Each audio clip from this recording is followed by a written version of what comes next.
Ever pondered on why preserving animal products is so important? Think about it. What happens to that leftover roast from Sunday's family dinner? Or that excess goat meat from the feast at Joshua's birthday? The key to avoiding waste and ensuring every morsel of that delicious meat gets used is preservation. Now you might wonder, how can one go about preserving meat? The answer lies in a variety of methods, each with its own unique process and benefits. Let's delve into these methods one by one. First up, cold storage. Storing meat in the freezer or fridge might seem like the most obvious method, but it's more than just throwing the meat in and closing the door.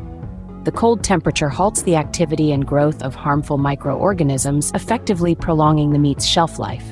Next, we have canning. This method involves packaging the meat in cans and sealing them under high temperature and pressure. This creates a vacuum where bacteria just can't survive, ensuring the meat stays fresh. Ever heard of smoking meat? Well, exposing meat to smoke from burning plant materials not only adds a smoky flavor, but it also kills certain bacteria and slows down the growth of others. Another method is drying.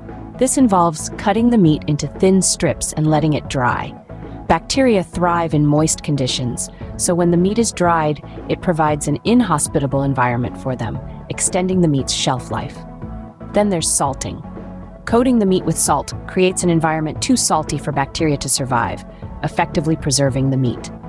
Last but not least, boiling. Regularly boiling the meat at intervals of about 12 hours kills most of the bacteria and reduces their multiplication, preserving the meat for longer.